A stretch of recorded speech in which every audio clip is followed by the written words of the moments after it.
노후 대비의 가장 기본적인 수단으로는 국민연금이 첫손에 꼽히는데요. 최근 이 국민연금에 새롭게 눈을 돌리는 사람들이 많아졌습니다.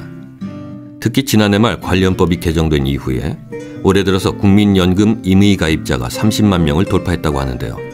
임의가입자란 가입 의무는 없지만 연금 수급을 위해서 자발적으로 가입하는 사람을 말하죠. 이 임의가입자를 연령대별로 보면 연금 받는 시기가 가까운 50대가 가장 많고요. 성별로는 전업주부 등 여성이 차지하는 비중이 85%에 이른다고 합니다. 즉 국민연금이 경력 단절 여성들의 노후 준비 수단으로 각광받고 있는 건데요. 오늘은 50대 이후에 국민연금에 관심을 갖는 분들을 위해서 국민연금에 관한 궁금증을 풀어봅니다.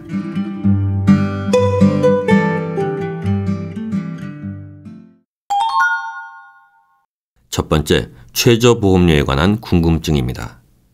소득이 없어도 자발적으로 국민연금에 가입하는 임의가입자가 늘고 있는데요. 이에 맞춰서 정부는 저소득층을 위해서 임의가입 최저보험료를 낮추기로 했습니다. 기존에 소득이 없는 임의가입자들은 국민연금 지역가입자의 중위소득인 월 99만 원이라고 하는 소득 기준이 정해져 있었습니다. 국민연금 보험료율은 소득의 9%니까 매달 최소 89,100원의 보험료를 내야 했던 거죠. 하지만 정부는 이 최저소득 기준을 99만 원에서 52만 6천 원으로 대폭 낮추고 최저보험료도 이에 따라서 47,340원으로 낮추기로 했습니다. 하지만 보험료는 많이 낼수록 나중에 많이 돌려받는 만큼 꼭 적게 내는 것만이 좋은 건 아닙니다.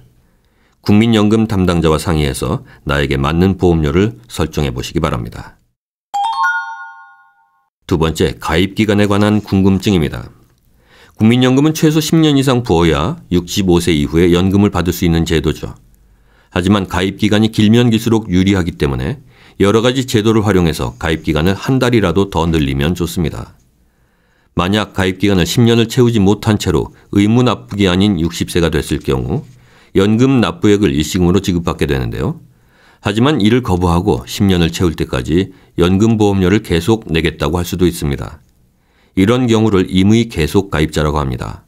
이렇게 해서 10년의 기간을 채우게 되면 그때부터는 평생 매달 연금을 받을 자격이 생기는 거죠.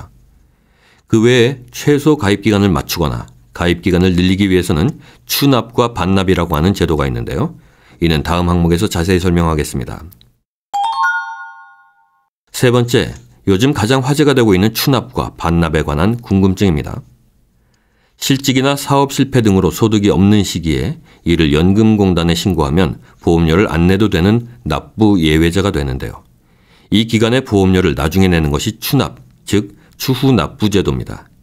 이 추납의 대상으로 지난해 말부터 무소득 배우자, 즉 전업주부도 포함이 됐습니다. 물론 과거에 국민연금에 가입했던 이력이 있어야 추납이 가능하고요. 추납 부담을 분산하기 위해서 총 60회, 즉 5년에 걸쳐서 나눠낼 수 있습니다.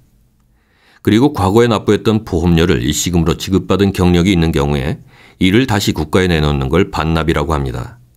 이 반납을 하게 되면 일시금을 받기 전에 국민연금 가입기간을 회복하게 되고요.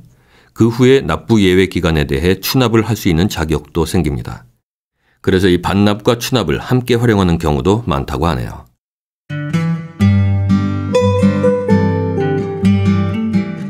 이렇게 오늘은 국민연금에 관한 대표적인 세 가지 궁금증을 풀어봤는데요. 자세히 파고들면 더 많은 정보와 팁이 존재하는 만큼 국민연금 담당자나 전문가와 상의를 통해서 각자의 상황에 맞는 현명한 연금 설계를 해보시기 바랍니다.